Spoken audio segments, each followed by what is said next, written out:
शेर के साथ बुलाना चाहता हूं कि किस रुख से आ रहा हूं ये मौसम बताएगा, किस रुख से आ रहा हूं ये मौसम बताएगा। तुम जिसके मुंतजिर थे मैं वो इनकलाब हूं, जनाब ओवैसी साहब।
औज़ु बिल्लाहि मिनश शैतानिर रजीम, बिस्मिल्लाहिर रहमानिर रहीम।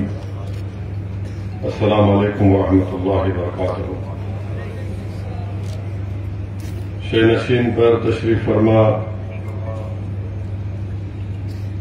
गुजरात प्रदेश के मजलिस इत्तेहादुल मुस्लिमीन के सदर मेरे भाई जनाब साबिर काबुलीवाला साहब, मौलाना अरशद साहब, मौलाना अब्दुल रशीद साहब, मौलाना जनाब मुस्तफ़ा भाई साहब, जनाब ताहिर भाई साहब, कल्पेश भाई साहब, बलवंत भाई साहब, प्रदीप परमार साहब, बनासकांठा के मजलिस के सदर हमजा साहिब, पाटन के मजलिस इत्तेहादुल मुस्लिमीन के सदर इम्तियाज साहिब, मौजूद हाज़रीन इकराम, बुजुर्गान मिल्लत, मेरे नौजवान साथियों, मैं आप तमाम का शुक्रिया अदा करता हूं कि आपने अपना कीमती वक्त निकालकर आज के इस मजलिस इत्तेहादुल मुस्लिमीन के जलसे में आपने शिरकत की।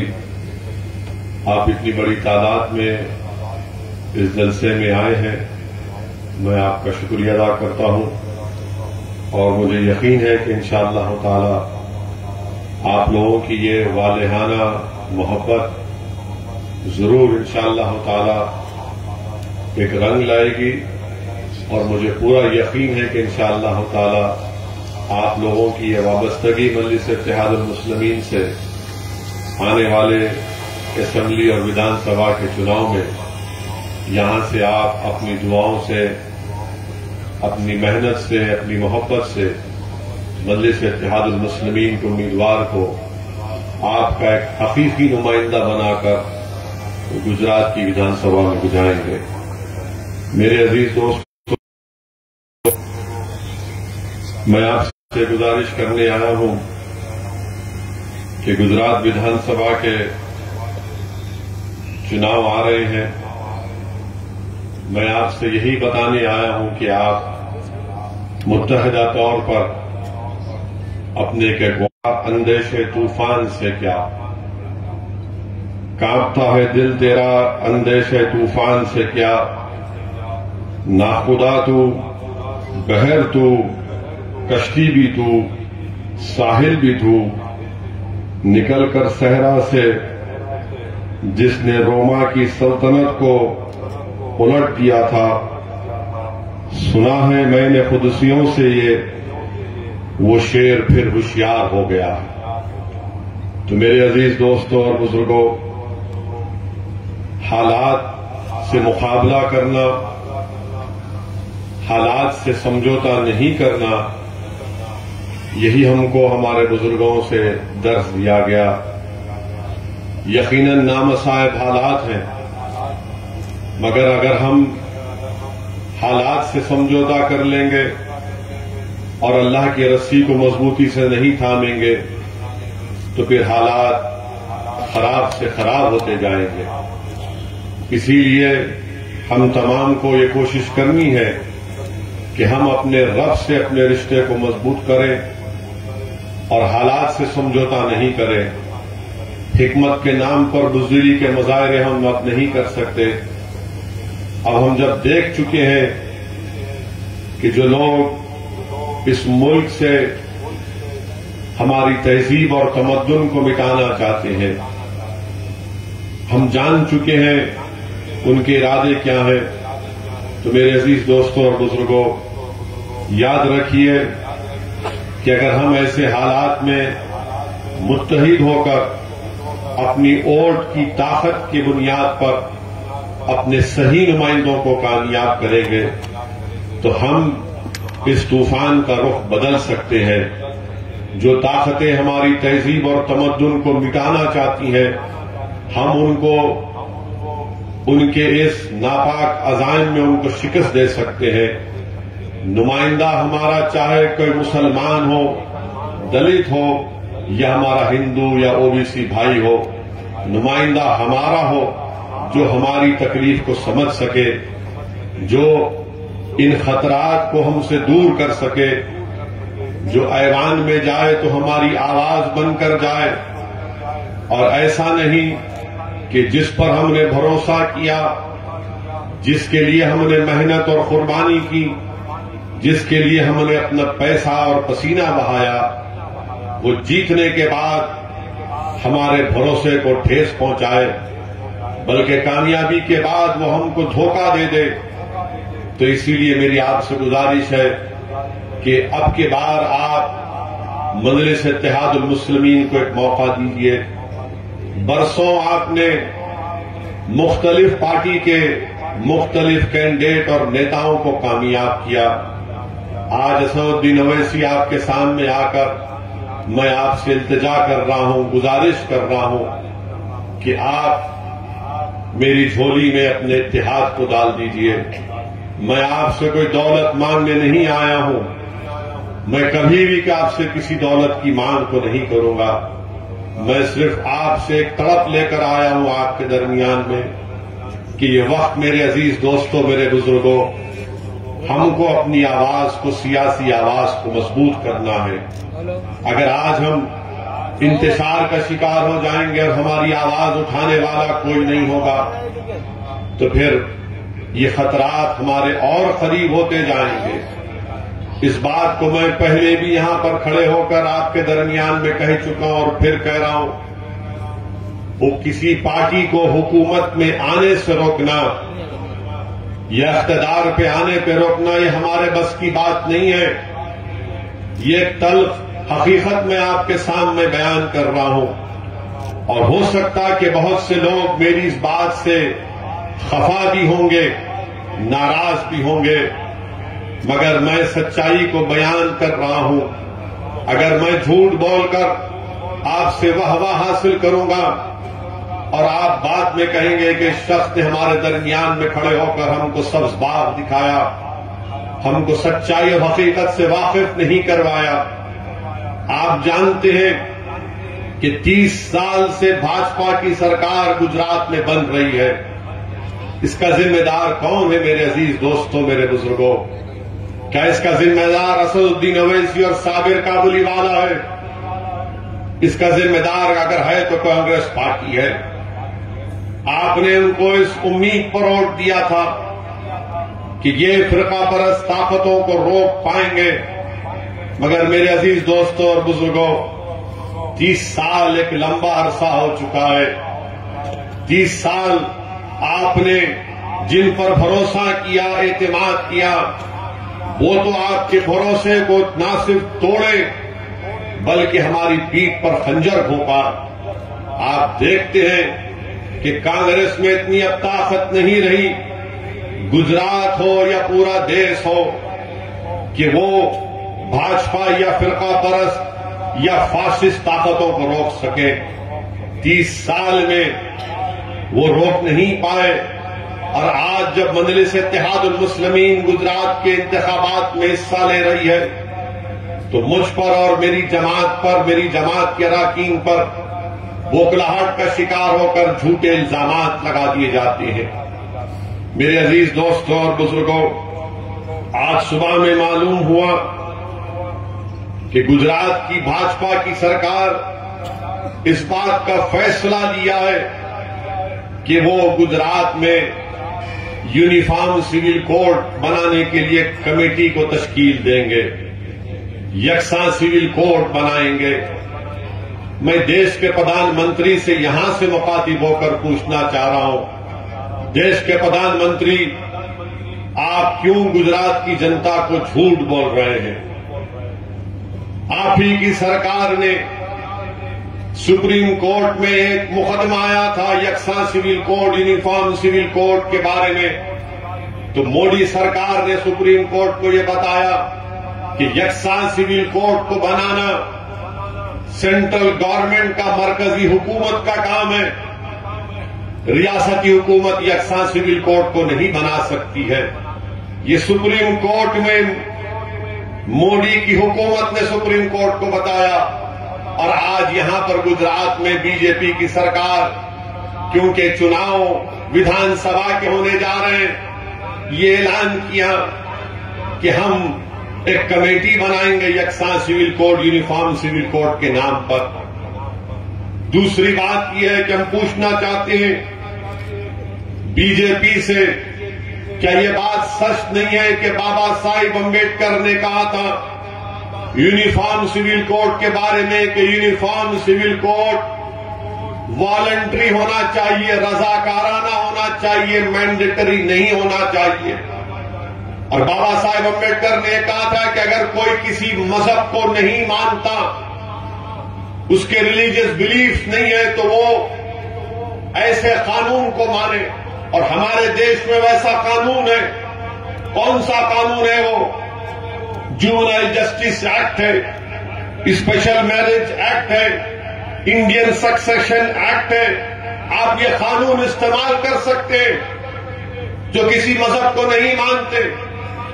मगर भाजपा सिर्फ अपने हिंदुत्व के एजेंडे को लेकर आगे बढ़ना चाहती है, और चुनाव से पहले भाजपा की हमेशा ये आदत रही है कि इन मसलों को उठाया जाए ताकि अपनी वोट की राजनीति को या फिर अपने वोट को हासिल किया जाए।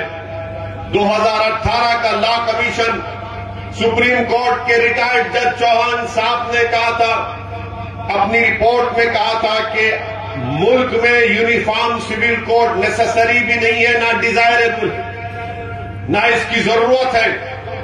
ये कहा था उस लॉ कमीशन की रिपोर्ट में। मगर आज भाजपा सिर्फ मुल्क की जो प्लुरलिज्म है, डाइवर्सिटी है, ये भारत की खूबसूरती है। यकसानियत कैसा पैदा होगी बताइए आप? अगर मैं मुसलमान हूं, शादी करता हूं तो कॉन्ट्रैक्ट है, हिंदू भाई करता है तो जन्म जन्म का साथ है, ईसाई करता है तो कहता है कि आई डू, और शादी हो जाती है। ये भारत का प्लुरलिज्म है जिसको संविधान में, आइन में आर्टिकल 25, 26, 29, 14, 19 और 21 के तहत बना, इसी के तहत बनाया गया था। और आर्टिकल 29 भारत का भाजपा वालों क्या है? कल्चर की हिफाजत, जबान की हिफाजत, लैंग्वेज की हिफाजत एक फंडामेंटल राइट है। क्या यूनिफॉर्म सिविल कोड बनाकर आर्टिकल 29 के खिलाफ कोई कानून बना सकता है? मुझे अख्तियार है अपनी तहजीब को बचाने का। क्या आप मेरी तहजीब को मुझसे छीन लेंगे यूनिफॉर्म सिविल कोड के नाम पर? मेरे अजीज दोस्तों और बुजुर्गों, और बीजेपी बात करती है नहीं नहीं हम तो महिलाओं को हक दिलाना चाहते हैं। भाजपा कहती है कि हम तो महिलाओं को हक दिलाना चाहते हैं। तो मैं पूछना चाहता हूं भाजपाइयों से, आरएसएस के लोगों से, आज से 2 दिन पहले मुंबई हाई कोर्ट में, औरंगाबाद बेंच में हाई कोर्ट ने कहा कि अगर 498 में प्यूरिटी नहीं है, अगर कोई महिला बीवी किसी की पत्नी अपने किसी के घर को जाती है और घर का काम काज नहीं करती, उसको करवाया जा रहा है तो क्रूल्टी नहीं है।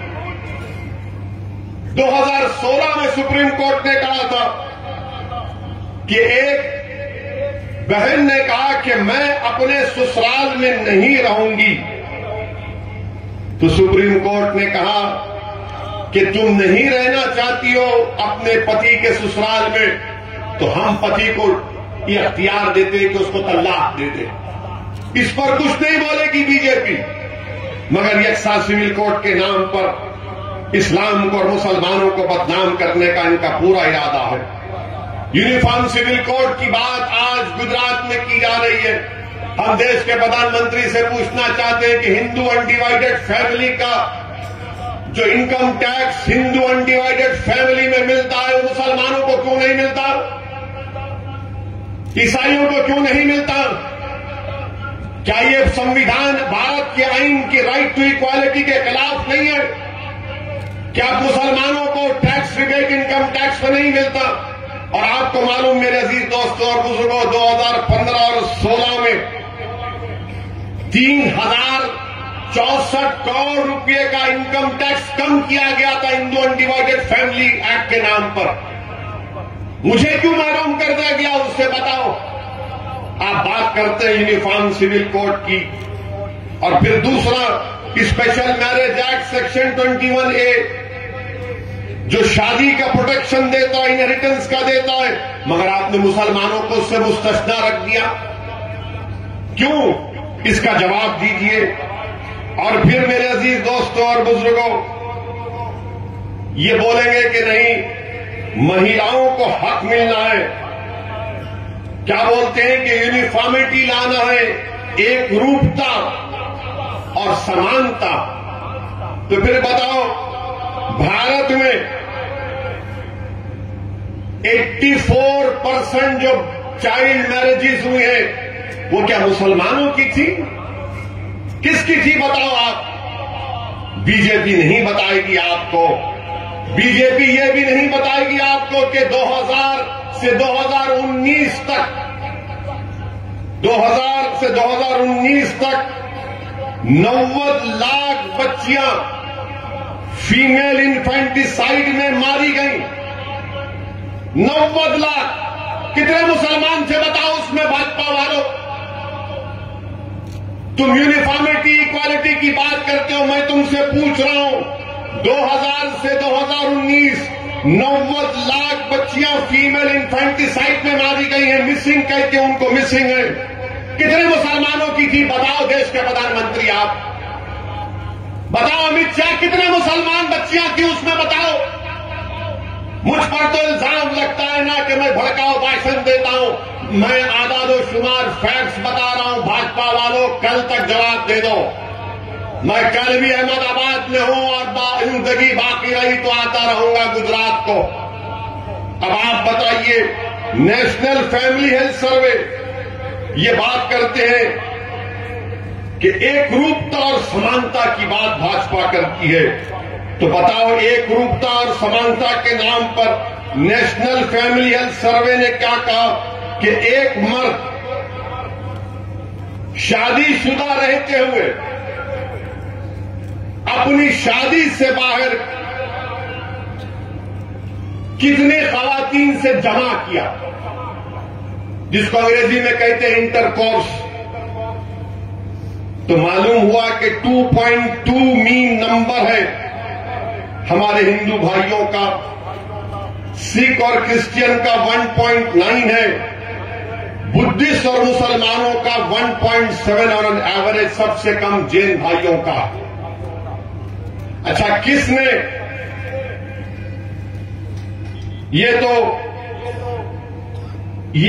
किसने अपना एक पार्टनर चूज किया, सेक्सुअल पार्टनर, वो 2.2 हमारे हिंदू भाइयों का है। अच्छा, जमा किससे किया? तो मालूम हुआ कि 7.8 हमारे बुद्धिस्ट भाई, हिंदू भाई 4%, क्रिश्चियन 3.8, मुसलमान 2.86। बीजेपी मुसलमानों को बदनाम करती है कि दबा के 2-2 शादियां 3-3 शादियां करते हैं।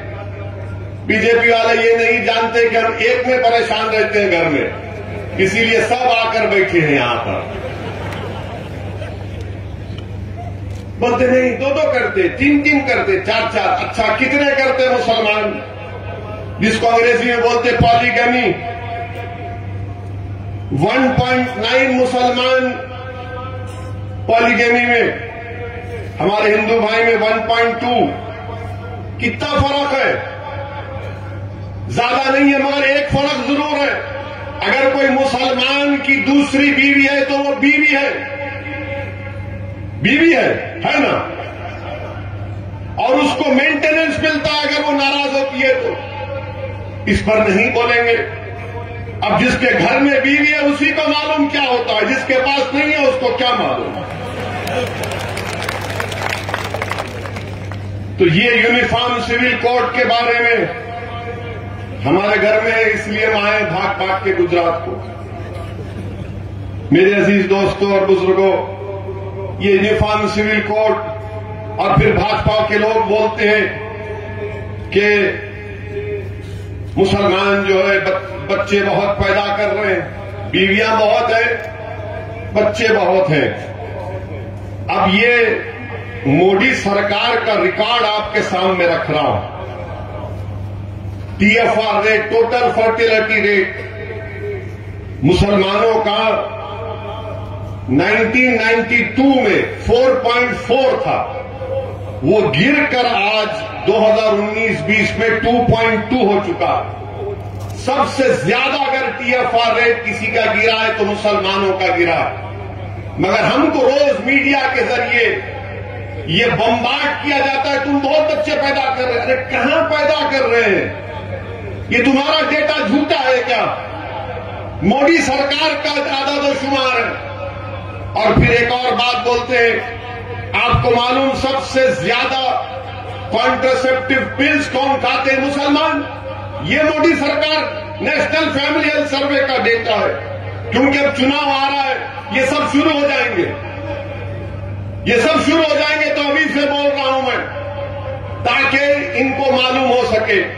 और फिर गुजरात में कितना TFR रेट मुसलमानों का 2.1, हमारे हिंदू भाइयों का 1.8। अब आप बताइए, ऐसा दिखाते हैं टीवी मीडिया पर मोदी के इशारे पर कि पूरी आबादी के जिम्मेदार हम ही हैं, यानी पूरी आबादी जो देश की 130 करोड़ जनता है वो हमारी वजह से है। माने TFR फिर क्या है बताइए, गुजरात का बता रहा हूं। और फिर आपको मालूम कि 1000 मर्द पर गुजरात में कितनी बच्चियां हैं? मुसलमानों में 944 हैं, हमारे हिंदू भाइयों में 916 है। मोदी जी, इन पर काम करो। आपकी पार्टी सिर्फ नफरत फैलाती है मुसलमानों के बारे में।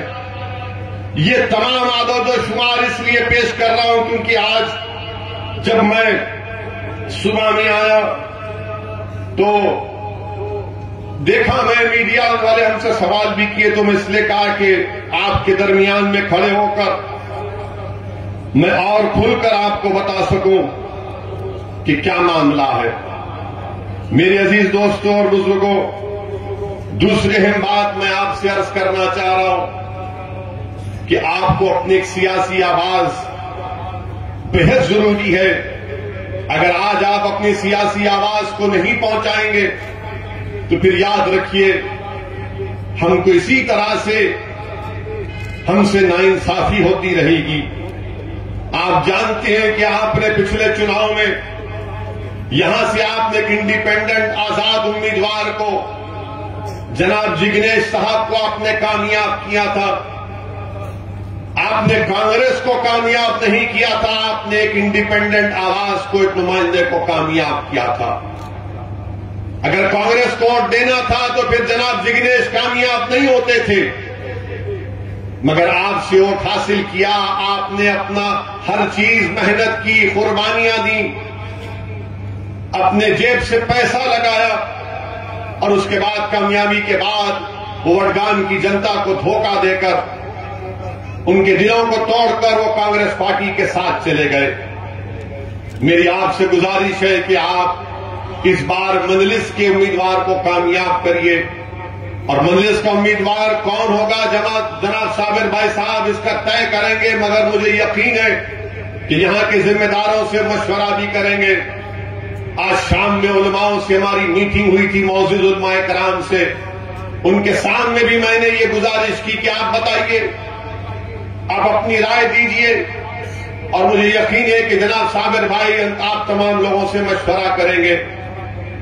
आपने जिसको कामयाब किया, उन्होंने इस विधानसभा के लिए, इस असेंबली हल्के के लिए क्या डेवलपमेंट का काम किया। यहां पर हेल्थ सेंटर बराबर नहीं है, गवर्नमेंट के अस्पताल बराबर नहीं है, ड्रेनेज लाइन का नाकिस इंतजाम है, कचरों के ढेर लगे हुए हैं। मेरी आपसे गुजारिश है कि आप मजलिस को एक मौका दीजिए। मैंने उलमा इकराम के सामने खड़े होकर इस बात को कहा और आज भी कह रहा हूं कि अगर अल्लाह ने चाहा कि यहां से मजलिस का नुमाइंदा कामयाब होगा तो इंशाअल्लाह ताला मेरी कोशिश होगी कि मैं वक्तन फौक्तन आपके दरमियान में उस नुमाइंदे को लेकर आऊं, आपसे बात करूं और पूछूं उससे कि भाई कैसा काम हो रहा है। यहां से हमारा उम्मीदवार कामयाब होगा तो मैं वडगाम की तरक्की की जिम्मेदारी असदुद्दीन ओवैसी लेता है। आप मेरा यकीन करिए और आप मुत्तहिद होकर आप मजलिस के नुमाइंदे को कामयाब करिए। मेरे अजीज दोस्तों और बुजुर्गों, लोग अक्सर ये पूछते हैं हमसे कि भाई गुजरात में 3 मुस्लिम अक़लियत के अल्पसंख्यक समाज के लोग कामयाब हुए। मैं उनसे कहना चाह रहा हूं कि 3 पर क्यों रुक जाते हैं आप। जितनी अल्पसंख्यक समाज की गुजरात में आबादी, उतनी हमारे पटेल भाइयों की आबादी है। उनके 40 से जायद उनके विधायक कामयाब हो सकते हैं, तो हम क्या सिर्फ 3 के लॉलीपॉप को कब तक चूसते रहेंगे। मेरे अजीज दोस्तों और बुजुर्गों, जब तक आपकी कोई सियासी आवाज नहीं होगी, आपकी तकलीफ को भी नहीं देखा जा सकता। मिसाल के तौर पर अगर यूनिफॉर्म सिविल कोड को लाने की बात गुजरात में भाजपा कर रही है तो इनसे हम पूछना चाहते हैं, फिर गुजरात से डिस्टर्ब एरियाज एक्ट क्यों नहीं निकालते आप। यकसानियत अगर पैदा करना है तो निकालो। अगर कोई मुसलमान घर खरीदना चाहता है तो कलेक्टर डीएम से परमिशन नहीं मिलता। यकसानियत उसमें नहीं है, यकसानियत यूनिफॉर्मिटी इसमें नहीं है कि मुस्लिम इलाकों में कोई डेवलपमेंट नहीं होता है, कचरे के अंबार लगा दिए जाते हैं। अरे यकसानियत इसमें पैदा करो ना। यूनिफॉर्मिटी अगर पैदा करना है, यकसानियत पैदा करना है तो इंसाफ में यकसानियत पैदा करो। तुम इंसाफ में भी यकसानियत नहीं पैदा कर सकते। जिन बच्चों को खेड़ा में लाकर मारा गया, क्या मुसलमानों की इज्जत नहीं थी? अगर उन्होंने जुर्म किया तो फिर पुलिस किस लिए है, कोर्ट किस लिए है, जेल किस लिए है, आईपीसी किस लिए है, सीआरपीसी किस लिए है। मगर अगर उन बच्चों ने गुनाह किया तो आपने मुस्लिम इलाके में उन बच्चों को लाकर सरे बाजार मजमे को बिठाकर उनका एक तमाशा बनाया गया, उनकी बेइज्जती की गई, उनको लठों से मारा गया। वाह मोदी जी, यही तो आपका सबका साथ, सबका विकास और सबका पिटाई का मामला। बताइए आपके सारी दुनिया के सामने उन बच्चों को क्या गुजर रही होगी कि पूरा मजमा बैठा हुआ है और हमको मारा जा रहा है। आप दिल पे हाथ रखकर थोड़ी देर के लिए तस्वुर की दुनिया में जाइए। अगर वो आदमी, वो बेटा, आपका बच्चा, आपका बेटा होता, आपका भाई होता, आपका बाप होता, तो क्या गुजर रही होगी उन लोगों पर कि सबके सामने हमको रुस्वा किया गया, जलील किया गया हमको। ये इंसाफ है क्या? मगर नहीं, यूनिफॉर्मिटी की बात करेंगे। मेरे अजीज दोस्तों और बुजुर्गों, मेरी आपसे अदबन गुजारिश है कि इसके खिलाफ आवाज उठाना जरूरी है। अगर गुजरात की विधानसभा में मजलिस के नुमाइंदे जाएंगे तो इस नाइंसाफियों के खिलाफ आवाज उठाएंगे। और जब चुनाव आ जाता है तो हम सबको फिक्र होती है कि भाई ये क्या होगा, कैसे करेंगे। मेरी आपसे सिर्फ एक ही गुजारिश है कि आप इत्तेहाद पैदा करिए, अपनी जमात का साथ दीजिए। बरसों आपने मुख्तलिफ सियासी पार्टियों को आपने कामयाब किया, एक मर्तबा मजलिस का साथ दीजिए। लोग कहते हैं कि अगर तुम्हारे लोग जीत कर जाएंगे तो क्या करेंगे। मेरे अजीज दोस्तों और बुजुर्गों, हमारा काम, हमारी पहचान है। सरजमीन हैदराबाद पर हमारे 7 अराकीन असेंबली हैं। हमारे वहां के चीफ मिनिस्टर ने हमको दावत दी कि आओ सत्ता का हिस्सा बन जाओ, मिनिस्टर का एक पोस्ट दे देते हैं, हैदराबाद का डिप्टी मेयर ले लो। मैंने कहा मुख्यमंत्री साहब, जब तक अल्लाह असदुद्दीन ओवैसी को मजलिस का खादिम बनाकर रखेगा, इंशाअल्लाह ताला हम इस सत्ता की भूल भुलैयों में नहीं आएंगे। हमको सत्ता से मतलब नहीं है, मंत्री बनने से मतलब नहीं है। हमको जिस चीज से मतलब है, जिसके लिए हम लड़ रहे हैं, जिसकी बुनियाद पर आज ओवैसी इस दरमियान में खड़ा है आपके, कि हमारे बुजुर्गों की कुर्बानियों की वजह से, उन बुजुर्गों की एक ही ख्वाहिश थी कि इंसाफ हो, इंसाफ हो, इंसाफ हो। हम इंसाफ चाहते हैं, हम भीख नहीं चाहते। और लोगों, अजीम मेरे बुजुर्गों, मेरी बात को यकीन करिए कि 7 हमारे अराकीन असेंबली तेलंगाना में है। मैं लंबे कामों की फहरिस्त नहीं गिनवाना चाहता हूं, मगर मैंने आज उलमाओं के दरमियान में कहा, आपके दरमियान में भी कह रहा हूं कि 7 अराकीन असेंबली है। हमने मुसलमानों के लिए तेलंगाना में वक्त के चीफ मिनिस्टर्स के सामने बैठ के बात करके हमने तालीम का इंतजाम किया। और आज तेलंगाना में 6th क्लास से 12th क्लास तक, 6ठी जमात से 12वीं जमात तक 60,000 मुस्लिम बच्चे और बच्चियां पढ़ रही हैं, मुफ्त में पढ़ रही हैं। उनका बच्चियों का स्कूल और हॉस्टल अलग, बच्चों का स्कूल और हॉस्टल अलग, बेहतरीन मियारी तालीम उसमें दी जा रही है। बताइए, काम अगर सरजमीन तेलंगाना पर हो सकता है तो क्या गुजरात में नहीं हो सकता? क्या हमारी लड़ाई सिर्फ जान बचाने की होगी? क्या हमारी लड़ाई सिर्फ पुलिस की लाठियों से अपने आप को बचाने की होगी? क्या हमारी लड़ाई अपने इलाके की डेवलपमेंट की क्यों नहीं हो सकती? क्या हमारी लड़ाई हमारे बच्चों के रोशन मुस्तकबिल के लिए क्यों नहीं हो सकती? क्या तहफ्फुज़ हमारा मुकद्दर नहीं बन सकता? या फिर गैर महफूज रहना और डर डर कर अपनी जिंदगी गुजारना ये हमारा मुकद्दर बन जाएगा? नहीं मेरे अजीज दोस्तों और बुजुर्गों, जब आप निकलकर वोट डालते हैं किसी पार्टी को, किसी पार्टी के उम्मीदवार को, तो इस उम्मीद पर वोट डालते हैं कि ये मेरा खादिम होगा, ये मेरी तलब को समझेगा, ये मेरी तकलीफ को उसका हल तलाश करेगा, ये मेरे लिए लड़ेगा, ये मेरे लिए आवाज उठाएगा। अरे 3 तो जीत कर गए, मगर इनकी जबानें नहीं खुलती जुल्म के आयवानों में। 3 तो जीत कर जाते हैं, मगर मजलूमों पर जुल्म होता तो आवाज नहीं खुलती। अब चुनाव आ गया तो फिर कभी किसी से बोलने लगाते हैं कि अरे देख लो इनको देख लो। अरे 3 की जरूरत नहीं है, बल्कि बल से ज्यादा की जरूरत है।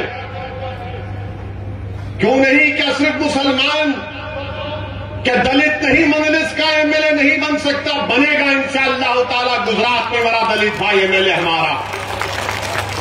क्या सिर्फ मुसलमान बनेगा, हिंदू भाई नहीं बनेगा? बनेगा इंशाअल्लाह ताला। हिंदू भाई भी मजलिस का एमएलए बनेगा इंशाअल्लाह ताला। ये चीज के लिए हमको काम करना है।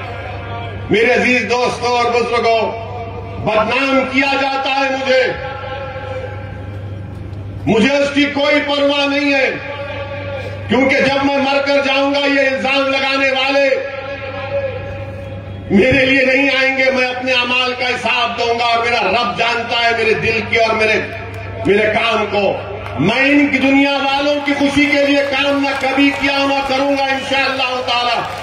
मेरा मकसद मुझे मालूम, मुझे जानता हूं कि भारत की जमहूरियत में, भारत की लोकशाही में जिस संविधान को बाबा साहिब अम्बेडकर ने बनाया, और अम्बेडकर ने मजलूमों को एक पैगाम दिया कि चाहे वो मुसलमान हो, दलित हो, आदिवासी हो, गरीब हो, कमजोर हो, देखो संविधान तो मैंने तुमको दे दिया, मगर अगर बराबरी हासिल करना है, भाईचारगी हासिल करना है, इज्जत को हासिल करना है, तो तुमको सियासी ताकत को हासिल करना पड़ेगा। जब तक आप सियासी ताकत हासिल नहीं करेंगे कुछ नहीं होगा। और याद रखो, अम्बेडकर ने सही कहा था। जब मीडिया के लोगों ने आज हमसे सवाल करते कि 3 है, 3 का क्या करोगे, उस वक्त अम्बेडकर से भी पूछा था कि इतने 90 से ज्यादा दलित लोकसभा में जीत कर जाते हैं, और बाबा साहिब आप दलित समाज की सियासी ताकत के लिए बात करते हैं, इतने बड़ी तादाद में लोग हैं। तो बाबा साहिब अम्बेडकर ने कहा कि हाँ, इतनी बड़ी तादाद में जीत के तो जाते हैं, मगर वो अपना मुंह कब खोलते, जब उनको अंगड़ाई लेना है। यही हाल हमारा करके रखिए। अगर भारत में जमहूरियत है, लोकशाही है, संविधान है, मगर भारत की सियासत की तल हकीकत मैं बता रहा हूं। मुसलमानों को, हमारे दलित भाइयों को, आदिवासियों को समझना पड़ेगा, गरीबों को, कमजोरों को, मजलूमों को समझना पड़ेगा कि आज भारत की राजनीति में गरीब, मजलूम, मुसलमान, दलित, आदिवासी की, कमजोरों की कोई अहमियत नहीं है। जिसके पास दौलत है वही तो एमएलए एमपी बन के जा रहा है, वही तो जीत कर जा रहा है। जब वो जीत कर जाता है तो क्या उसके दिल में गरीब की, कमजोर की मोहब्बत होगी? क्या उसके दिल में कमजोर को ताकतवर बनाने का इरादा होगा? क्या उसके दिल में एक जज्बा होगा कि मैं उन लोगों को जो नीचे, उनको उठाकर आसमानों पर खड़ा कर दूंगा? वो तो यही देखेगा कि मैं औलत की ताकत पर जीत कर आया हूं, तो मैं अपनी ताकत को मजबूत करूंगा, उसमें इजाफा करूंगा। मैं भारत के मुसलमानों से अपील कर रहा हूं, सुन लो मेरी इस बात को। आपको शायद पसंद ना आए, मगर सच्चाई बयान कर रहा हूं कि आज भारत की राजनीति में मुसलमानों की कोई अहमियत नहीं है, कोई अहमियत नहीं है। आपके वोट की भी अहमियत नहीं है, क्योंकि जो अपने आप को सेकुलर कहते हैं, जो सही मानों में बीजेपी के बराबर फिरका परस्त है, ये पूरी पार्टियां ये जानती हैं कि आज मुसलमानों को जाकर बोलने की जरूरत नहीं है। मुसलमान खुद बीजेपी, आरएसएस के डर से हमको वोट दे देगा। बताओ, क्या ये आपकी हैसियत हो चुकी है कि अपने साथ खड़ा करके फोटो नहीं लेना चाहते, अपने मंच पर नहीं बिठाते मुसलमानों को? मेरे अजीज दोस्तों और बुजुर्गों, ये तल हकीकत है, याद रखिए। बिल्किस बानो का मसला आया, कितनों ने बिल्किस बानो के इंसाफ का मुतालबा किया? सब खामोश हो गए, सब गूंगे पड़ गए। यही आप पार्टी के लीडर से किसी एक मीडिया के शख्स ने पूछा कि बिल्किस बानो, तो उसने कहा बिल्किस बानो नहीं, हम स्कूल और क्लासरूम की बात करेंगे। बताओ, क्या बिल्किस बानो मुसलमानों का मसला है? बिल्किस बानो भारत का मसला है, भारत की महिलाओं का इंसाफ का मसला है। मगर बिल्किस बानो के इंसाफ की बात नहीं की जाती, इसलिए नहीं की जाती कि मुसलमान है। और जब मैं बोलता हूं तो मुझे बदनाम किया जाता है, और जो लोग गूंगे बन जाते हैं, जो लोग खामोश हो जाते हैं, और इलेक्शन जब आता है तो आप उनको वोट देते हैं और मुझे सजा देते हैं। ये कौन सा इंसाफ है, आप बताइए? ये जो हर मसले में आपके लिए बोलने वाली जमात है। ट्रिपल तलाक का मसला आया, ऐवान पार्लियामेंट को हमने हिलाकर रख दिया अपने दलाइल से। यूएपीए का कानून का मसला हमने मुखालिफत की, हर मसले में हमने सच्चाई का बयान किया। मगर जब चुनाव आता है तो जो लोग दगाबाज हैं, जो लोग धोखा देते आते हैं, आप उनको इनाम दे देते हैं। आपका इख्तियार है, आप दो। अगर आप समझते हैं कि सच्चाई को बयान करने के ऊपर, बिल्किस बानो के इंसाफ के ऊपर ओवैसी को सजा हम देंगे, तो दो, आप मेरे भाई हैं, मैं आपका खादिम हूं। अगर आप ये समझते हैं कि बच्चों को लाकर सरे बाजार पीटा गया और उस बच्चों की तकलीफ को बयान किया ओवैसी ने, तो हम उसको सजा देंगे, और जो खामोश बैठे हैं जब उनको इनाम देंगे तो दो ही आपका जमहूरी हक है। मगर मेरे अजीज दोस्तों और बुजुर्गों, जो लोग खामोश हैं वो आपका मजाक उड़ा रहे हैं, जो लोग खामोश हैं वो आपका इस्तेसाल कर रहे हैं, जो लोग खामोश हैं वो आपकी बर्बादी के अफसाने प्लानिंग बना रहे हैं, जो लोग खामोश हैं वो हमेशा के लिए आपको खामोश करना चाहते हैं। इसीलिए ये दीवाना आपके दरमियान में खड़े होकर पुकार पुकार कर कह रहा है कि भारत की लोकशाही में अगर इंसाफ को हासिल करना है, अपने हक को हासिल करना है, जिसका जिम्मा, जिसकी गारंटी भारत के संविधान ने हमको दी है, तो क्या खामोश बैठने से होगा? उठो, एक कोहराम मचा दो। मेरे अजीज दोस्तों और बुजुर्गों, यही बात मुझे आप तक कहना था कि आप अपने वोट की अहमियत को समझिए। मजलिस का साथ देना नहीं देना यह आपका जमहूरी अख्तियार है, मगर मेरा काम यह है कि आपके दरमियान में खड़े होकर मैं आपके सामने इन बातों को रखूं, आपसे इल्तिजा करूं, आपको समझाने की कोशिश करूं। मेरे अल्फाज में इतनी ताकत नहीं है, मैं गुनाहगार हूं कि आपके दिल को मोड़ सकूं, मगर मेरा ईमान यह कहता है, मेरा मानना यह है कि दिलों को मोड़ने वाला रब्बे कायनात है। अल्लाह ही आपके दिलों को मोड़ेगा इंशाअल्लाह ताला, अल्लाह ही आपके दिलों को मोड़ेगा। मेरे अजीज दोस्तों और बुजुर्गों, आज भाजपा के पास दिखाने के लिए कोई मुद्दा नहीं है। महंगाई आसमानों को छू रही है, पेट्रोल डीजल इतना महंगा हो चुका है कि लोग परेशान हैं। नौजवानों का, युवाओं का बेरोजगारी उनका मुकद्दर बन चुका है, नौकरी नहीं मिल रही है। तो देश के प्रधानमंत्री आकर कहती है कि हम यूनिफॉर्म सिविल कोड के लिए कमेटी बनाएंगे। देश के प्रधानमंत्री ना युवाओं को रोजगार की बात करते हैं। एक फंक्शन किए थोड़े दिन पहले वादा किए थे कि हर साल 2 करोड़ नौकरियां दूंगा, अब 2 करोड़ से कम करके आ गए कि 2024 तक 10 लाख दूंगा। हाय मोदी जी, कितना झूठ बोलते हैं आप, कितना लंबा लंबा छोड़ते हैं आप। एक बार देश के प्रधानमंत्री सऊदी अरब गए थे, सऊदी अरब गए तो वहां पर वो रियाद में वो सऊदी भी उनको दिखाए, वो उनका वो किला पुराना और एक तोप दिखाए। देश के प्रधानमंत्री ने अपनी मन की बात में कहा था कि कभी कभी मजाक करना चाहिए। तो देश के प्रधानमंत्री की बात पहली मर्तबा मैं सुनकर मजाक कर रहा, दिल पे मत लो आरएसएस वालों। तो देखो शेख ने, सऊदी शेख ने प्रधानमंत्री को तोप दिखाई। प्रधानमंत्री माशाल्लाह हर चीज का गहराई से जायजा लेते हैं। ऐनक को यूं करके अताफ में फिरे और उस सऊदी शेख से पूछे कितना दूर फेंकती, तो सऊदी शेख ने कहा वल्लाही तुमसे कम। ये मजाक है, सच्चाई नहीं है।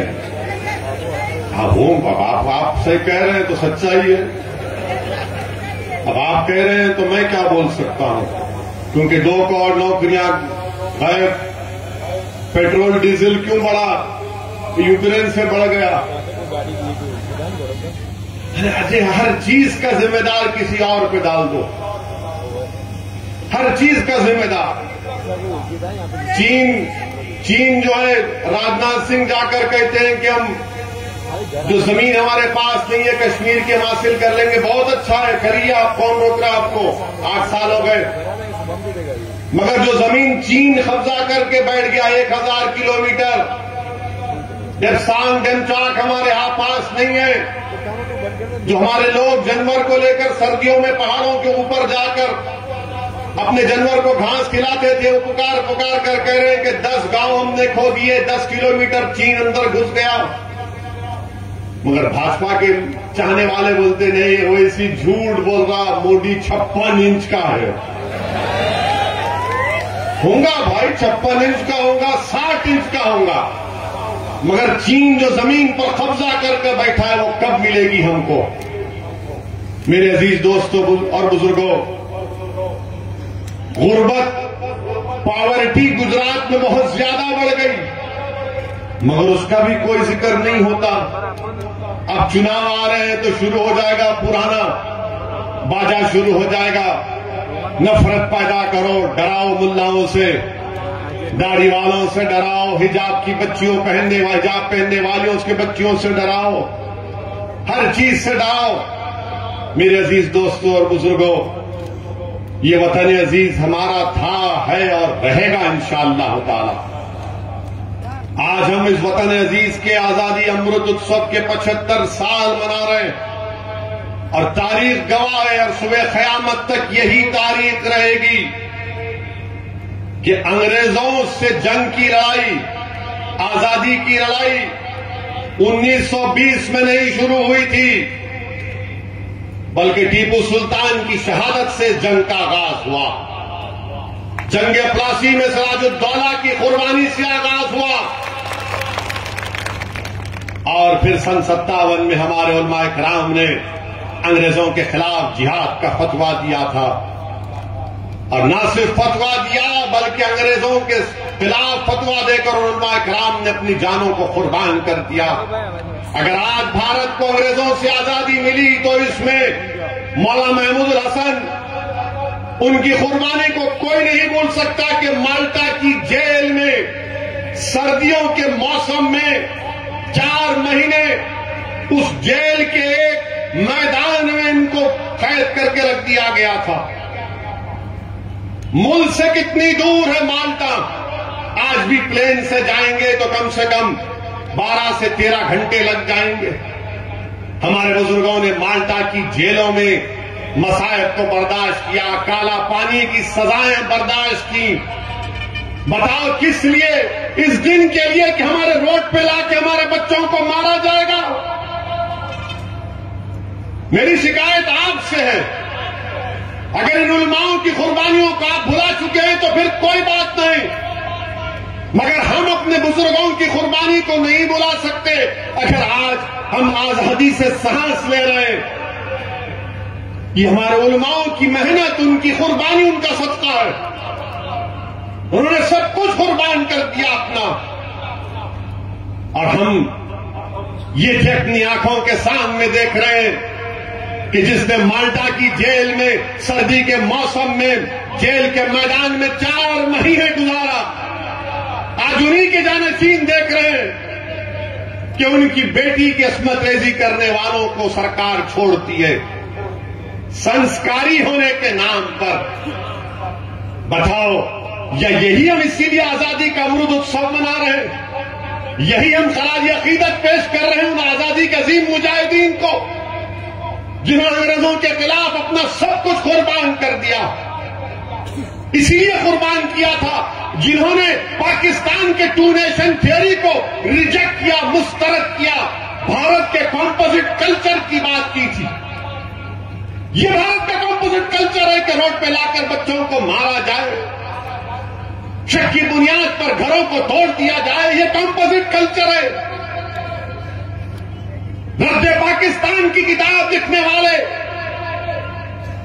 हुसैन अहमद मदनी के बारे में तुम क्या कहोगे, जिन पर क्या क्या इल्जाम नहीं लगाए गए, हमले किए गए। उनकी रूहें तड़प रही होंगी इस भारत को देखकर। मेरे अजीज दोस्तों और बुजुर्गों, क्या हम सिर्फ तड़पेंगे और सिर्फ आंख में आंसू लाकर अपने घर में जाकर सो जाएंगे? नहीं, मैं आपसे अपील कर रहा हूं कि उन उलमाओं को जिंदा रखना है, वो मरे नहीं, वो दुनिया से जरूर गए मगर हमारे दिमागों में उनकी कुर्बानियां आज भी जिंदा और कल भी रहेंगी। उनको जिंदा रखने का, उनको खिराज अकीदत पेश करने का बेहतरीन तरीका यह है कि हम अपनी सियासी क़यादत को मजबूत करें।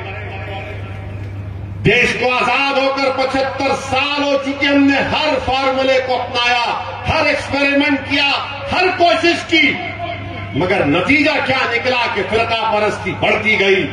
हम दिलों को मिलाने की बात किए मगर सरकारों ने दिलों को तोड़ा। हमने घरों की दीवारों को हटाने की बात की, मगर हमारे घर को जला दिया गया। हमने कहा कि मिल बैठ कर खत्म करेंगे, मगर आपने दूरियां पैदा की हैं। मेरे अजीज दोस्तों और बुजुर्गों, मेरी आपसे इल्तिजा है कि मजलिस को एक मौका दीजिए। हम किसी मजहब के खिलाफ थे, ना कभी रहेंगे इंशाअल्लाह ताला। असदुद्दीन ओवैसी की फितरत में नहीं है किसी मजहब के खिलाफ जाने की। मैं तो चाहता हूं, मेरी ख्वाब, मेरी जुस्तजू, मेरा पैगाम यही है कि भारत में कमजोरों को इंसाफ मिले, भारत में मजलूमों को इंसाफ मिले, कमजोरों को ताकतवर बनाया जाए। और उसी वक्त होगा जब भारत के कमजोर अल्पसंख्यक समाज, दलित, आदिवासी और हमारे जो हिंदू भाई जो आज भी गांधी और नेहरू की कुर्बानियों को नहीं भूले हैं, वो उनको आगे बढ़ना पड़ेगा। वरना सिर्फ याद रखो, जिस राह पर हम देश को लेकर जा रहे हैं, वो हम अपने मुजाहिदीन आजादी के राह जो ने सोची थी, जो ख्वाब देखा था, हम उन ख्वाबों को नहीं पूरा कर रहे, हम उनके ख्वाबों को चुकना चूर कर रहे। मेरे अजीज दोस्तों और बुजुर्गों, बहरहाल इंशाअल्लाह ताला जब यहां से मजलिस के कैंडिडेट का, उम्मीदवार का ऐलान होगा, मैं फिर से आपके दरमियान में आऊंगा। और मैंने बड़ी तारीफ सुनी कि यहां पर बेहतरीन खाना खिलाया जाता है, आपके हाथ बड़े मुबारक हैं। तो मैं जब छापी को आऊंगा तो इंशाअल्लाह ताला किसी एक घर पर जाकर आपसे फर्दन मुलाकात भी होगी। मगर मैं आपको तयख्खुन दे रहा हूं कि आप मजलिस के उम्मीदवार को यहां से कामयाब करिए। मैं आपको तयख्खुन दे रहा हूं, मैं जिम्मेदारी दे रहा हूं। इंशाअल्लाह ताला जो माजी में जिसको आपने कामयाब किया था, उन्होंने कोई काम नहीं करवाया, मैं आपको दोबारा शिकायत का मौका नहीं दूंगा। मैं आपके भरोसे को शर्मिंदा होने नहीं दूंगा। बस यही चंद गुजारिशात मुझे आप तक करना था। आपसे इजाजत चाहता हूं। वाखिर दावान अल्हम्दुलिल्लाह रब्बिल आलमीन।